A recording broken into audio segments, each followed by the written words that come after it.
So today's topic is hyperfixation.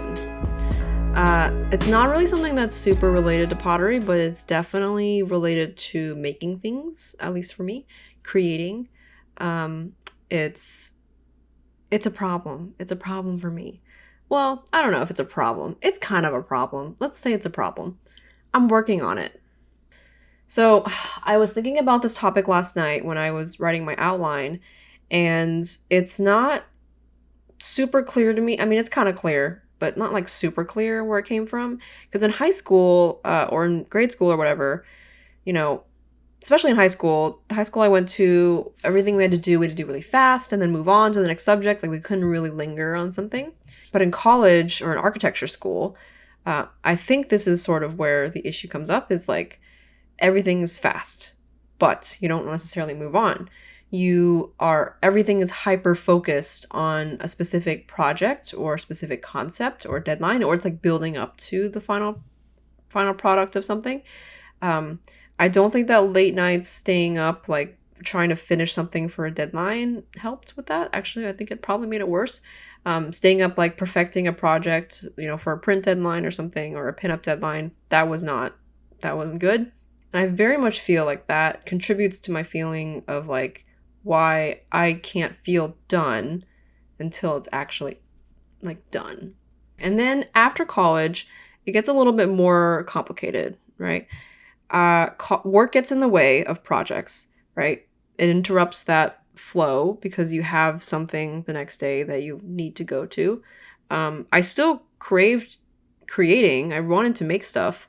But I feel like when work gets in the way, it leaves projects unfinished, and then I'm less likely to come back to those projects. So the next project that I do, I'm like, okay, well, I'm not going to leave this project unfinished. So I'm going to finish it in one go, or like in two goes, right? I have to finish this. This is my goal. So that's me becoming hyper fixated on the fact that it needs to get done. And then So an example of this recently is I was working on my Halloween costume this year, and that involved making a corset. And I sort of mapped it out like, okay, day 1, pattern making, day 2, boning, day 3, put it all together, right? For example. Day 2 comes around. I was in a good place, but the boning was giving me issues, and I had found other issues and stuff. So that stopping point of day 2, I was like, okay, day 2, I need to be done with the boning, but that point just kept getting pushed back and so I was like, okay, I'm gonna just stay up. So that whole night I stayed up really late that night to finish it, because I was just hyper fixated on finishing it. Is it a hyper fixation, or is it just me working hard towards a deadline? I don't really know. So my closing thoughts on hyperfixation is that for me, it's a problem. There's a difference for me between working really hard and working so hard that I get burnt out. Even if the concept of what I'm working on, or if the project is really interesting, I'll just get burnt out and I won't want to revisit it, which is why I have a stack of stuff over there that needs to be done. I think it's been important for me to find things to do that don't have instant gratification. So I want to find things that have a long process and are very fulfilling, but, have breaking points, basically. We're working on it. Today's yet another day of the strawberry bowls.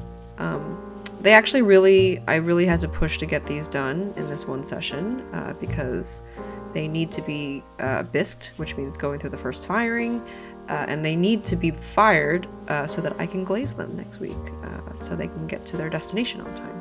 In the previous session, I had fully carved 2, and I had 1 left. Plus, I had to paint them today. All right, talking through my process of making these pieces. What I end up doing for these carved pieces that have like a colorful motif is I want my end goal is that I want the entire piece to be a white glaze, including the inside and most of the outside. And then the strawberry motif, or like the colorful motif, I want that to be in a clear glaze so that I can see the underglaze underneath. Because the white and the clear don't have a perfect edge sometimes, I do see some white runoff into the clear glaze sometimes, and so that's why I'm painting a white border. For underglaze, I typically do at least 2 to 3 layers depending on the color. And for white, I think I do 4 or 3 very heavy layers. And then the red for the strawberries. This is honestly the hardest part, just because I feel like I didn't carve deep enough for this piece, which made it extra hard, so I felt like I was overlining a lot, which requires a lot of touch-up. But it looks really good, you know, once it comes together. Alright, and now we have all 3 painted and touched up. Here they are. They actually kind of look a little bit like tomatoes right now because they don't have the seeds carved in yet, but once they're fired, after they're glazed, it's gonna just look so good. And now we go for the finishing touches, which is the carving of the little seeds. I do think that I waited a little too long to do this. I typically carve and paint when the piece is like a little harder than leather dry, not quite bone dry like these pieces are, but I didn't really have a choice, so these seeds were a little harder to carve than normal, I think. I did manhandle this one strawberry a little too hard with the towel, I think, which rubbed some green off onto it, so I had to repaint her just to brighten her up. And now on to high-low, what do you know?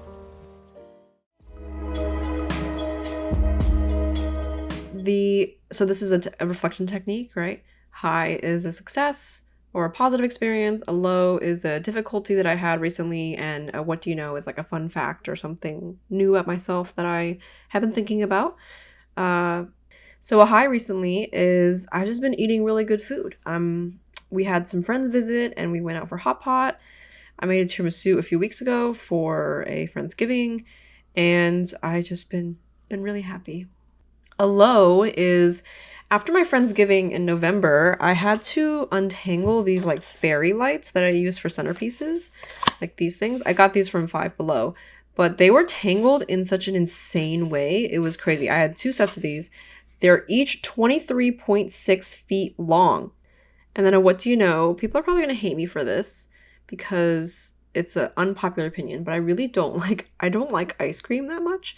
I think I do like it, but I just don't prefer it as a sweet treat, which is crazy because I have a sweet tooth. But I worked at a Culver's, which is a Midwest frozen custard chain, and then I also worked at like a local shop serving ice cream in the summers. So I'm just like, I'm over ice cream for the rest of my life. Okay, see you guys next time.